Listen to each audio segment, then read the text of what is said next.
I used to say that our team valued excellence, but people would be showing up late without a text or a phone call to let us know what was up. So there's a group of people standing around waiting, or somebody might come in unprepared, like they had just listened to the songs for the first time on the way to church. And I would tell myself things like, they're volunteers, or it's not that big of a deal. Sundays are still going fine. But I was kind of feeling, I guess, frustrated, if I'm honest. And not because of the music, because I knew that was going okay, but because I knew that there was more available, more spiritually, more of what worship was supposed to be, more unity for the team. Because worship is something that we are created for. And I didn't want our team to just get through the songs.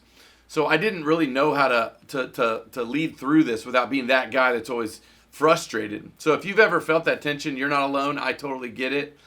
Something hit me in that season, starting with rehearsals, starting with our Sunday conversations. Team culture isn't what I wanted it to be. And so maybe it's not for you either. And team culture is not what we say it is, it's what we allow. So I had to start first with myself. People say speed of the leader, speed of the people. Was I showing up early? Was I fully prepared? Was I bringing the energy? Was I reaching out to people, during the week? I didn't like the answers, though, if I'm honest, of myself. So here's what I did. I focused on 3 key areas to reshape the culture of the team. And it wasn't just rehearsal. That's just where it kind of started for me. So maybe this will help you apply them week to week. So the first is communication. This one is everything for a team. I realized that people weren't ignoring expectations. They just maybe don't always know what they are. So I had to clarify those. So we created a team handbook. Now, this wasn't like a rule book or like a contract. It was more like a clarity guide. And so that allowed us to have conversations if there was a missed expectation on my end or their end. It helped build the strong relationships. Have lunch, check in during the week, just communicate. Hey, why? I've noticed that you've declined a few weeks in a row. Is everything okay?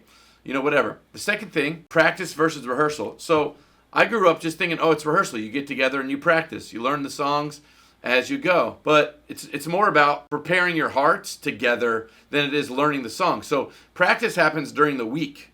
Individuals practice during the week, and everybody has their own kind of flow for that. Maybe the drummer doesn't have drums at their house. They live in a condo, and so they practice on pillows. That's okay. If they come prepared, that's what you want. And then when everybody gets together, that's rehearsal. You're tuning everybody's hearts. You're working on the arrangements. You're making sure that's good. And the third thing is feedback. Now, this is positive and constructive. So I would say the positive, do in front of everybody. What you celebrate, you elevate. So if people are coming in on time, prepared, and it's like really sticking out, man, celebrate that and celebrate that that's what you want. Give that feedback. Hey, I noticed this weekend you really worked on this thing that we talked about. That's so awesome. Maybe the constructive side, don't do that in a group. Hey, I trust your heart, but I've noticed that a few weeks in a row, you've kind of just sat on the couch in the green room and haven't really talked to anybody. Is everything okay? We want to be a team that values relationships. So let's get out in the lobby and have conversations or whatever it is. The culture is not